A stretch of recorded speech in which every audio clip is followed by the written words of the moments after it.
enforcer is they prey on you. They see you, they prey on you, they'll put money in your pocket, they'll be nice to you, and then they'll make you do things. They'll make you do things. Most firms have got to have somebody on them who's willing to be violent or even go as far as to kill someone.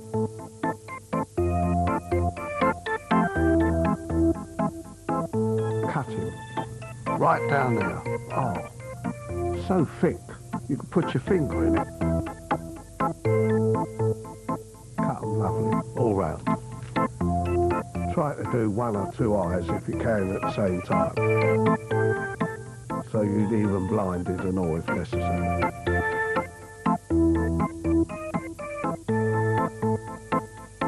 Years ago it would have cost you 10, 20 grand to have someone killed. Now you can get it done for 5. They just make you vanish. You never hear, you know, they just take you out. You know, you might make a meet in a pub with them and you're never seen again. Police say I've killed many men. I ain't arguing with them.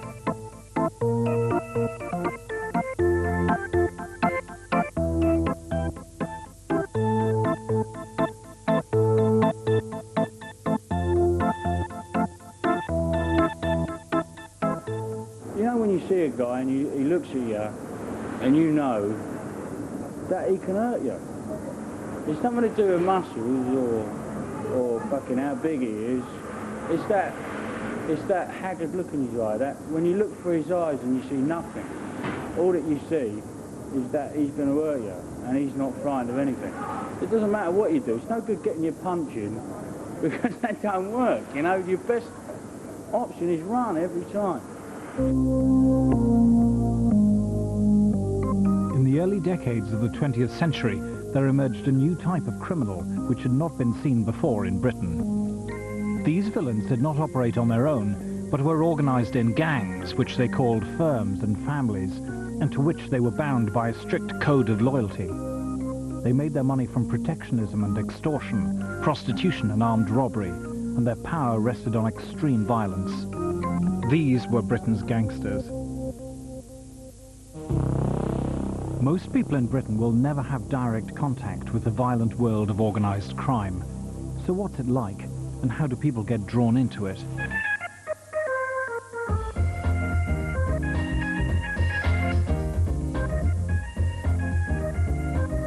Jake Vegas has extensive business interests in pornography. His activities have led him to spending 2 stretches in prison. Vegas started his career in organised crime when he became a so-called runner for a North London firm.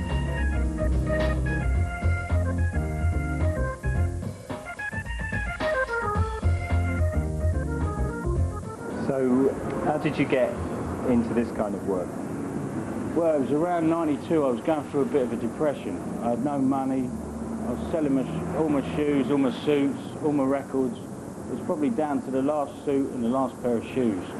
You know, I didn't wear socks. That's why I don't wear them now, because that's kind of stayed with me. Because once you don't wear socks for a while, you sit there one morning and you think, there's no point. You know, they're just bits of cloth around your feet. It's absolutely useless idea. Anyway, I was walking around like that, and there was this clothes shop in Islington. I'd just gone out with this girl the night before. Her old man was in the MI5 and I couldn't sleep in the house because he wouldn't accept me because she thought I was a gypsy or something, right? So I used to sleep in her full cortina outside. I got up early, 9 o'clock, walked down the road, and there was this clothes shop, you know, second-hand clothes shop. It was called The Girl Can't Help It or something. I walked in there and there was this bird there. She had huge tits, I mean huge, you know, but they weren't down there, they were outwards, you know, they pointed outwards. And she had one of them Cleopatra haircuts. And at the time, no one was wearing that, you know. So I just used to hang around and say, do you want a cup of coffee? I used to go out and get her sandwiches and all that. Well, eventually, you know, I was fucking her in the shop, you know, that's the way things communicate. And then, you know, she had another job in a rubber shop. So she said, well, look, this guy's looking for somebody to run up and down. You know, I didn't know what he was on about, run up and down. I thought, what's that? I went there and he says, yeah, you just got to run up and down. I said, what? He said, well, when I ask you to go and get something, you go and get something, and then bring it back, and then at the end of the day, I'll pay you some money. So I thought, yeah, that's cool, you know. I thought, you know, I'll write them down.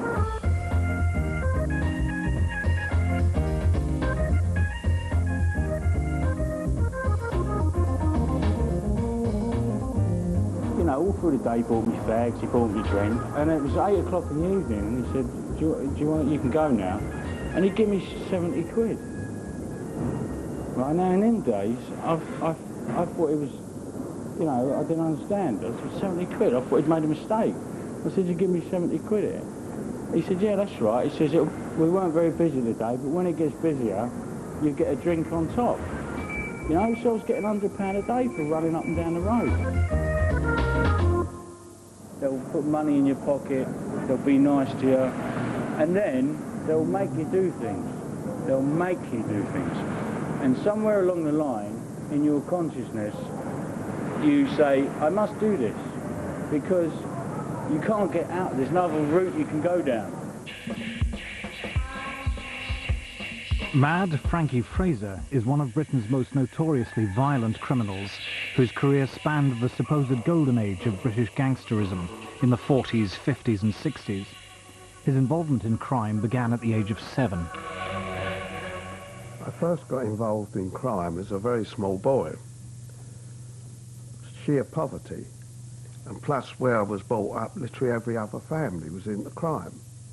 Though my mother and father were two lovely hard-working people, they wasn't into crime in any way, but they were different from everyone else in that sense. And I went out thieving with my sister Eva to try and help my mother and father. We'd nick a load of scrap metal out of an empty house, take it round to the scrap metal dealer, get a few quid for it, and go home and tell my mum we found £2. She'd, being Irish, she'd sling her arms up in the air. Oh, what lucky children I've got. She believed us. We found more money than any other kids alive. People get drawn into the world of crime for a number of different reasons. Some it's necessity, and over the years it's been that, you know, when the war just finished, you starved to death or you went out and nicked something, you know, and you could actually nick more if you was best mates with someone, and the Perrier could carry something heavier, and if there was 5 of you, then you could nick something a bit bigger, so you got firms, you know. Dave Courtney has confessed to a number of murders in Britain and abroad. He has so many friends in organised crime that he's been called the Yellow Pages of the underworld. Although Courtney blames poverty for encouraging gangsterism in former times, he believes most gangsters are naturally inclined to be bad.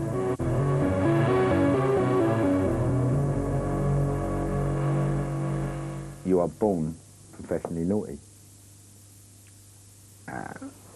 And naughty is the word, right? Not crime. It starts off as naughtiness, and then you realise that what you consider just naughty and having a laugh is what everyone else considers really, really brave. And you could earn a lot of money at this, you know.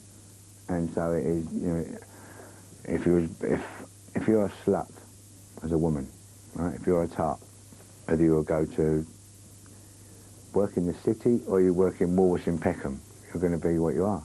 You might go, yeah, hello, I have to lose £1,000, or hello, babe, how you going? But if you are what you are, you are. Don't matter what clothes you've got on, you're a tart. Right? And there's nothing you can do about it. It wasn't anything to do with your childhood, you were just born that way. So how do you get into heavier things from starting maybe at the age of 7, 8, just thieving? Well, you then went to a proof school when you did get caught, and then Borstal, and then prison. Well, at proof school and Borstal, I was always in trouble with the authorities. So therefore, your prestige, streetwise, is going up all the time. And then when you was getting older, you was into crime in a very big way.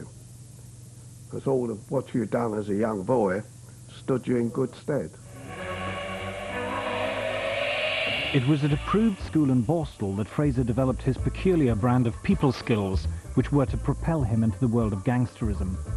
For it was here that Fraser made a name for himself as a violent psychotic, exhibiting a degree of viciousness that would lead him to being twice certified insane and earning him the nickname Mad Frankie Fraser. And did you spend a lot of time having to fight people over, you know, to defend your name and things like that? really, no, once you'd made your name, people were very wary then of upsetting you, because they'd know you'd go the old distance. You'd kill them if you had to. They knew that. So therefore, people were rather laid back about you. They were very wary. But now and again, you did have to really go to town and cut quite a few people.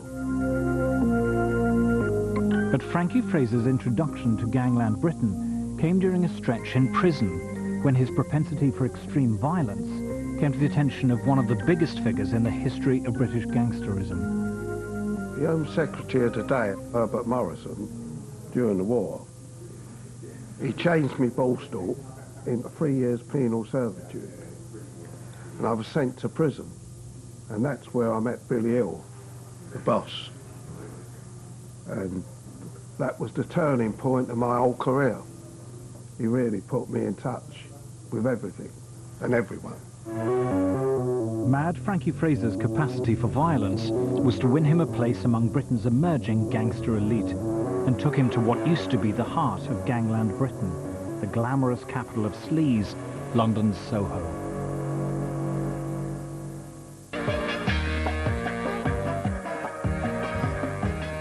The supposed golden age of British gangsterism began in the 1940s and was based in London's sleazy but fashionable Soho.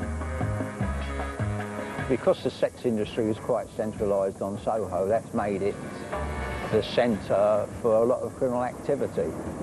Because whoever controlled Soho controlled the clubs, controlled the vice, and to a large extent controlled the gambling. No, in our day, Soho was controlled. And anybody who wanted to do something they shouldn't do, they had to get permission, literally. But Soho was too important to be controlled by one group alone. Many gangs operated there, each specialising in different areas of criminal activity. These gangs were typically divided along ethnic lines and strongly reflected the cosmopolitan makeup of Soho. In fact, like their glamorous counterparts in America, many of Britain's leading gangsters came from immigrant groups and brought with them different criminal styles.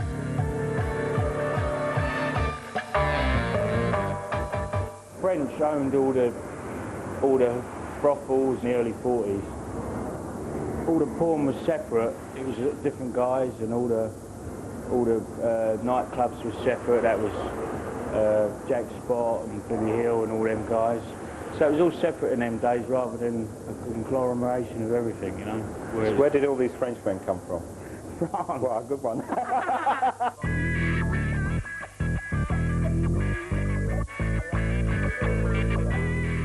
Well, Soho in the 30s, 40s, early 50s was so multinational.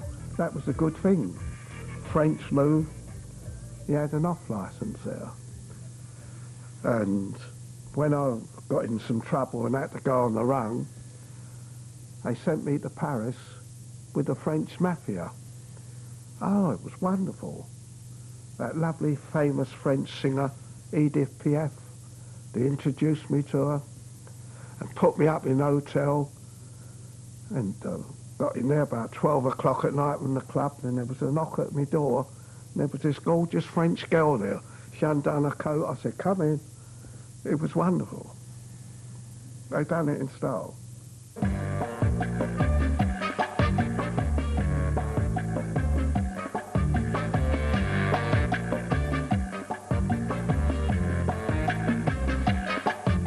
Back in the old days, there was a guy called Messina, and he was French.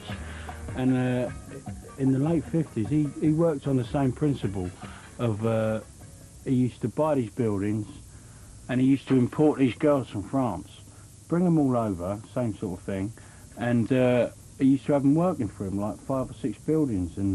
But the way he took it a stage further, the way he used to do it, he used to brand them like cows with his own brand on his arm, so he knew they were his girls and they weren't allowed to work anywhere else or move anywhere or do anything.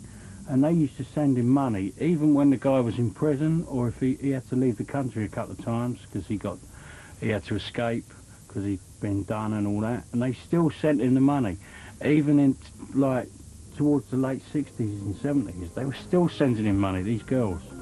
I mean, that guy was so frightening.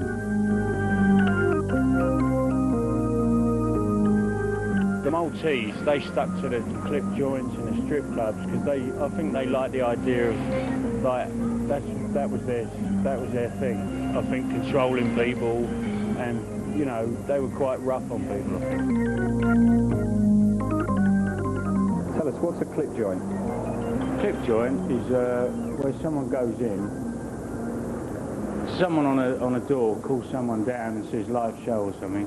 Someone goes down and there's a menu, you know, like fizzy orange or lemonade, and it's £150.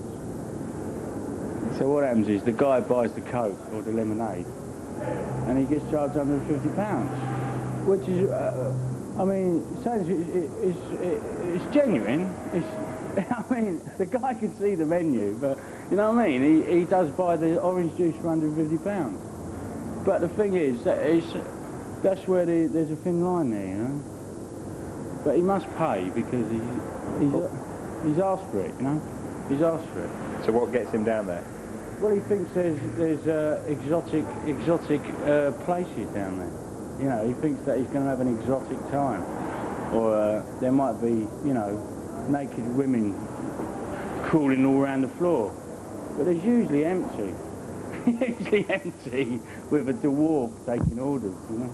That's usually what happens. That's kind of exotic. Yeah, that's exotic, yeah.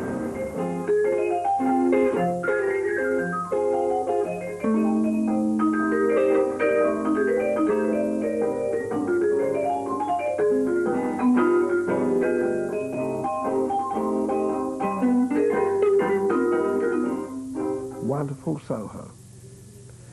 We had that marvellous gambling club, didn't we?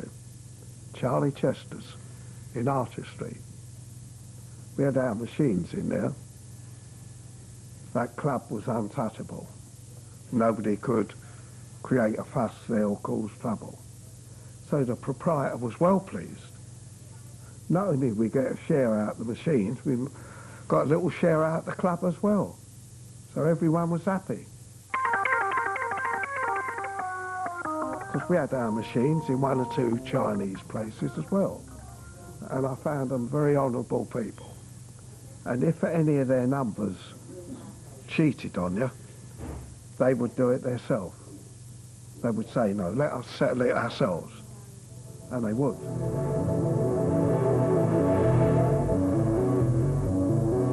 Although in general there was less violent crime in Britain in the 1940s and 50s than there is today, the gangsters of the time were at least as brutal as they are now. They didn't fucking care. You know, they came into London and they said, well, look. And they started to take over. These are the Italians and that, you know, the Sicilians, the proper guys, you know. And from Little Italy up the road. But they were the guys, they're the guys that started it all. And they were tough. They were fucking tough, you know. If somebody came on their patch, they'd cut them. In them days, they used to have cutthroat razors. To cut people all the time, you know, all the time up and down that street, people getting cut all day long.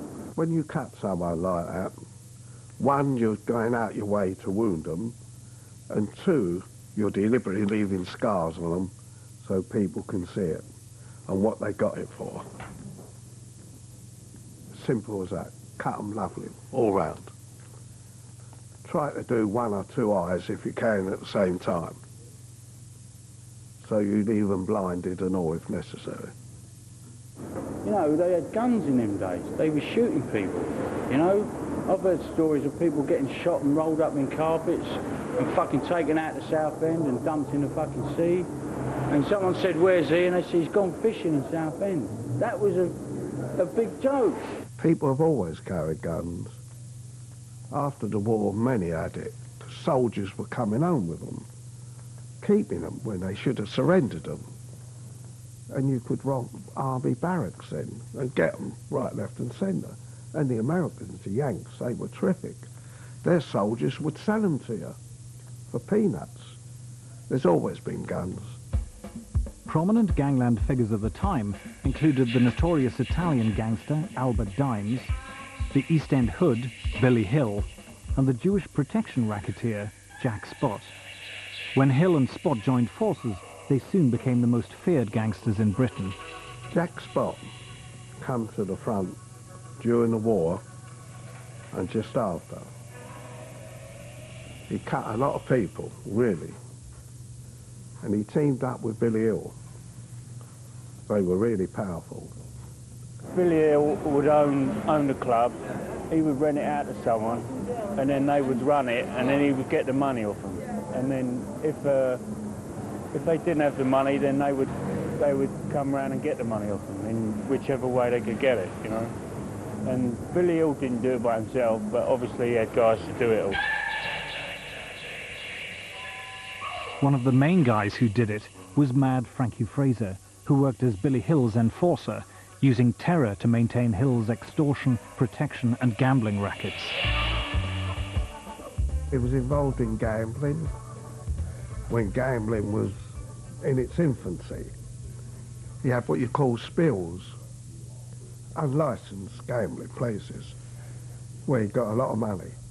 And at the races, he had all the bookmakers there. He was very, very big in gambling, and a very successful gambler himself. Jack Spot was more flash than Billy Hill, but Billy Hill was he was in the background. No, but he was the main man. Billy Hill hit on the brainwave of all brainwaves. Everyone knows what a crematorium is. And Billy Hill had a superintendent in his pocket. And he would get in touch with him, say, Harry, we're about a game of golf in about 3 weeks' time. Harry said, good idea, Bill. He knew what it meant. It meant that that evening, the superintendent would go to the crematorium. You couldn't do it today, the rules are more stricter. Warm it up. I'd arrive with the body, sling it in, salute it, and sling the dust out outside New Scotland Yard or Wandsworth Prison. It was wonderful. Absolutely wonderful. That's where Billy Hill was brilliant. He was the first and really the last big crime boss who used similar tactics to the mafia. Similar, you know, you could say he was a gangster, he was involved with the rackets and with the extortion, he was also involved in other spin-offs like laundering money. But he actually did also plan and organise major scale heists. Well, he would put robberies up to us and tell us, plan it with us and I'd do them.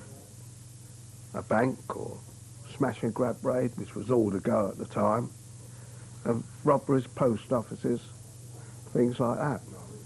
All good stuff. And if there was any violence to be done, I was the ideal man for it. I would go the whole limit. The police say I've killed many men. I ain't arguing with them.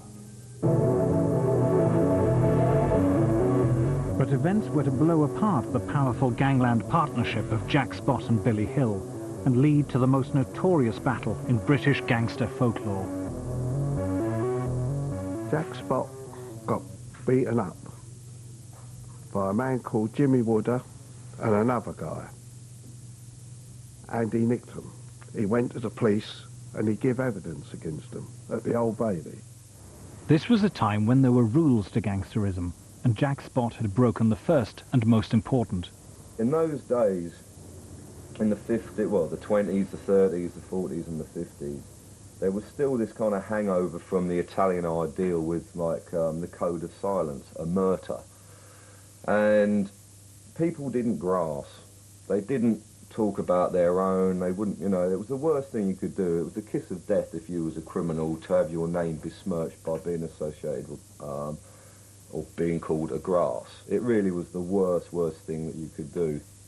But if you're ever arrested for anything, then you keep your mouth shut. Under all circumstances. Don't matter how serious you've been arrested for, don't matter if you were innocent, you keep the mouth shut. Simple as that. Grassing up his gangster pals was to carry a terrible price for Jack Spot, and Billy Hill chose Mad Frankie Fraser to make him pay. Gangster Code of Honour, grousing was considered the worst offence of all, and during his various periods of incarceration, Mad Frankie Fraser was a scourge of police informers. I would get an electric light bulb, which nobody knew was missing, crush it, and then the bits I crushed I'd give to a friend who worked in the engineer department or something like that, who would really get it crushed. And I'd get it returned and it was like powder. And then I'd somehow get it smuggled into the man's sugar, where then you could buy sugar in the canteen. A big thing it was. And I'd somehow get it in there, and I had quite a bit of success. Tore their guts to pieces, I'm happy to say, without even having to chin them. And they never grasped again, ever. So reports that the leading gangster Jack Spot had turned police informer deeply worried his former associate, the East End villain Billy Hill. Billy Hill got hold of Jimmy Wooder, said, look, you're going round saying this about Spot. What evidence have you got? And there it was in black and white, Jack Spot's evidence against him from the witness box, the prosecution evidence. And Billy Hill had copies made of it and posted up in pubs and clubs all over London. And Spot realised then he had to do something to get his prestige back. In a desperate attempt to salvage his reputation, Spot made a list of leading underworld figures whom he intended to kill. I'd just come out of Broadmoor at the time, and he made a list of 10 people. I was about number 8. I'll never forgive him, I was right down the bottom, number 8. But he had Billy Hill and Albert Dimes right at the top. And he decided on Albert Dimes. Biggest mistake of his life. Albert was in Frith Street, and Spot come up, hello Albert, and bosh! Stabbed him in the stomach. Most people would have died.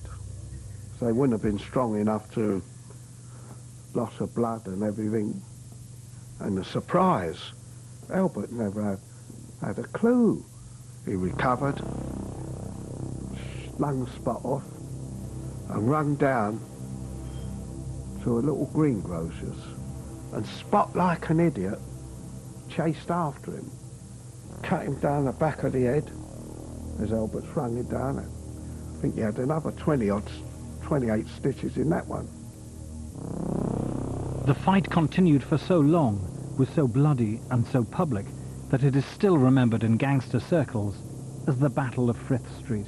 They cut each other like, I think it was 159 times or something, all down the street. Down that street there. Then somehow, face Spot. He deserved the medal. He somehow got the knife off of Spot and done him with his own knife. He was fighting for his life. And Spot collapsed. Wonderful fight it was.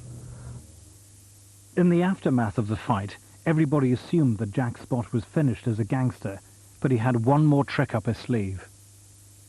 He got hold of 5 kids, gave them all a gun each, and told them to shoot Billy Hill and Albert. Kids only 19, 20, couldn't keep their mouth shut, boasting about it.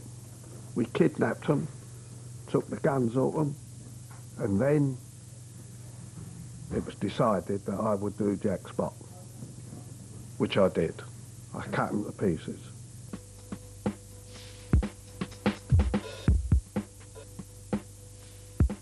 Nick Reynolds is the son of the East End gangster turned great train robber Bruce Reynolds.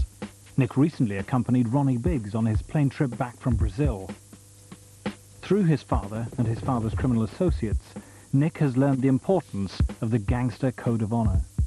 The East End thing was a bit of a hangover from the Italian immigrants You know, there was a lot of this kind of like elements of mafia meets East End, and you could almost say that the old East End, this is sort of going back to the times of Jack Spott and when Frankie Fraser was just a very, very young lad. The Italians were kind of running things a little bit there, you know, like Albert Dimes and people like that. And the East Enders soon learned from the Italians the vital importance of trust and loyalty. You only got into the inner circle, if you like, if you could be trusted. So there was, once upon a time, a very, very strong code, because it was held and bound by the people that were in the inner circle of the underworld as it stood there and then. Women and children, untouchable. People's houses in the neighbourhood where you live and things like that, untouchable. Nice people who you could go in a pub, the local pub with, or the local club, whatever, untouchable. That is really important, really. And if any of your pals are in prison and you can help them in any way, or their families, by all means, definitely. There was a very well-defined criminal code of honour. Things that a proper, decent criminal, for want of a better term, would or wouldn't do. And if you offended against this code, you would find yourself ostracised. No other decent criminal would have anything whatsoever to do with you, and quite often if you came in company you would be attacked on sight. In our world, a code of honour is very important. Vital. Vital. That is the most important rule of all, that code of honour. There's nothing wrote, you don't have to be. You knew. That was it. No one had to swear an oath, you knew. Simple as that. And if anyone abused that code of honour, they were finished. Good as dead.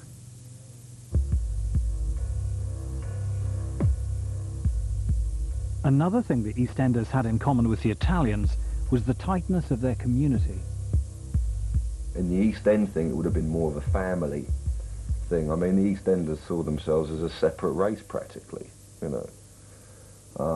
They believed that the government and its rules weren't for them, you know, that society wasn't for them.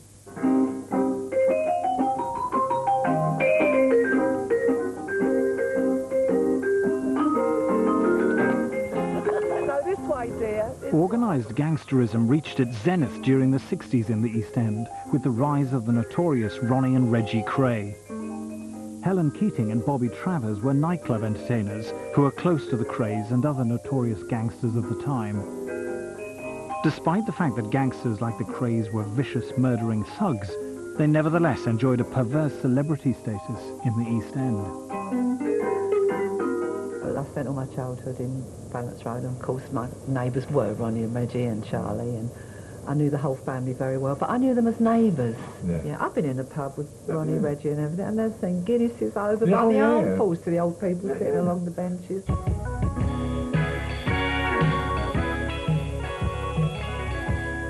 And they was always very quiet, weren't they? One wasn't very flashy. They always stood there quiet. And the chap was very friendly with the governor of the Aberdeen, standing in his corner, very quiet, and good night when they used to go out. And when I worked for them in the Double R, everything finished on time, very well, you know. Business-like. Very good. It was very good. Yeah. Where it was good, you was out thieving, getting plenty of money, but in the night time you was out having a wonderful time, glamorous night.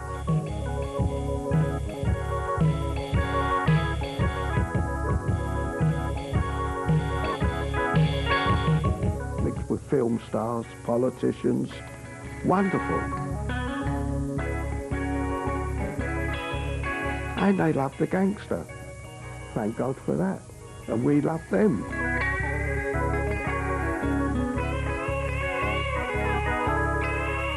The thing about the Krays, their imagery, I mean, for anybody out there, what's the message? There's these two guys, they're breaking the rules, but they look the dog's bollocks, and they must be somebody, they're in the papers, they're doing this, they're doing this. For the underdog, these guys obviously were icons.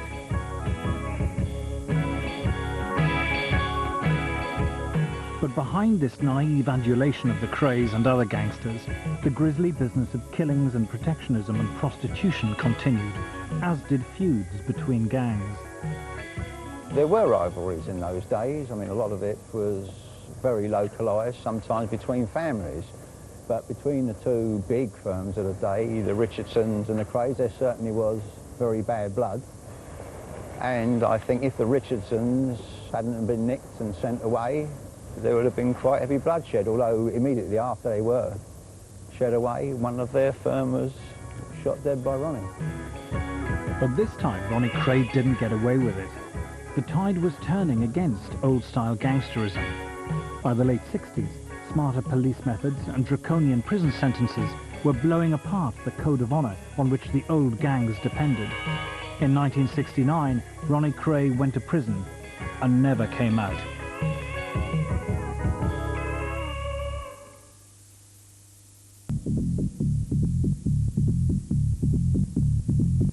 By the 1960s, the authorities were determined to clamp down on organised crime. They decided to strike at the elite of British gangsters, the armed robbers. Anyone who'd done a bank robbery, he'd reached the top of his profession. That is a fact. I mean, the simple reason why armed robbery was the elite crime was that was the simplest criminal way to get large sums of money. Norman Parker has had a close relationship with the underworld. He served 24 years for the murder of a fellow gang member and spent the majority of his sentence as a Category A prisoner. He now writes books. If you could rob a bank for £30,000 or £40,000 in 1960 and you were four-handed, you know, you've got £7,000, £8,000 each, which in those days was a considerable sum of money. To get the same sort of money from stealing a lorry or burglary or protection rackets would take you probably a very much longer time.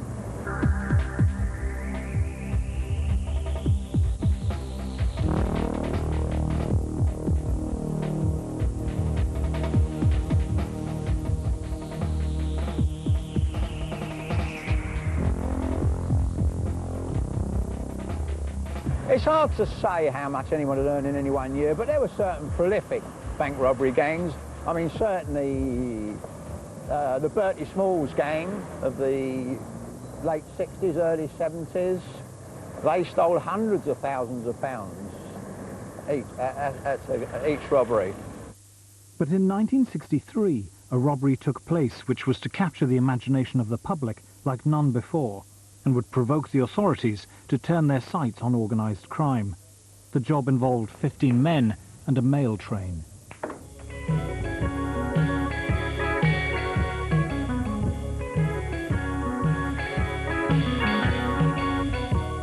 It was called the Cheddington Mail Raid, you know, and that's not really inspiring, is it? But the moment they called it the Great Train Robbery and started drawing parallels with Jesse James and Wild West themes, you know, the nation was hooked. Even America picked up on it in the New York Herald Tribune and said, the crime of the century, they will always be in England. But it was the Queen's mail, so it's seen as an affrontage to the Queen. Also, the amount of money involved was absolutely unheard of. At that time, the biggest robbery to date, I think, had been the Eastcastle mail van raid in 1952, which was 250,000, which was by Billy Hill. The Great Train Robbery pulled in £2.5 million. Even though the train robbers were armed only with large sticks, the sentences ran to 30 years. By giving these criminals such draconian sentences, I mean, it was totally unheard of. This also shocked the populace. Even the police thought it was well out of order, giving them 30 years. The authorities had declared war on the gangsters, and the new threat of very long jail sentences was to have a profound effect. Most people were terrified, because if caught, he'd go away for a long time. Bigger prison sentences had a big impact on gangsterism.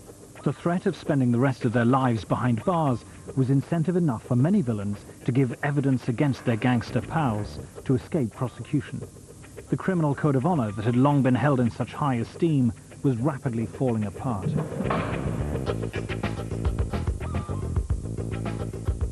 For more than 30 years, James Morton was a criminal defence lawyer who represented a number of well-known gangsters, including Mad Frankie Fraser. There's always going to be a worry that you're going to be betrayed. It's one of the occupational hazards of being a criminal, that somebody is, from your family or friends, is going to grass on you. And obviously the higher the stakes, then the more the risk. And you could never tell whether your long and trusted mate, or even your brother on occasions, wasn't going to turn supergrass and put you in the frame so that he got a 4 or 5 year sentence instead of a 15 or 17 year one.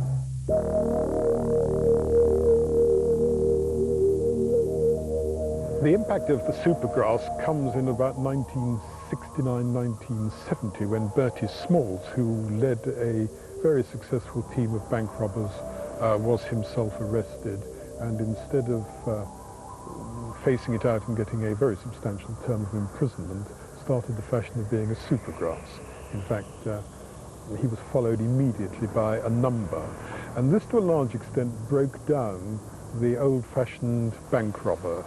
When I was in prison, doing that 20 years, and the first supergrasses come out of the woodwork, I couldn't believe it, because I was in prison with them all them who got put away by them. It defied imagination.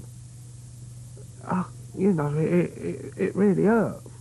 One of the reasons that grassing has become more commonplace is that not only are there far more draconian sentences, but the police have got a much wider scope to offer deals. In the old days, if you was involved in a crime, it wouldn't be allowed that you wouldn't be prosecuted at all. If somebody came forward and gave evidence against his co-defendants, he might get a lesser sentence. But what you'll find nowadays is that if somebody comes forward and they are willing to give evidence, they might not even be charged. And not only that, given a separate identity and set up in a separate house somewhere. And then another supergrass had come out of the woodwork, then another. And it really hurt. That really changed the face of crime into sort of like how we see it today, really, because there was no honour among thieves anymore. So the old structure of crime was changing rapidly.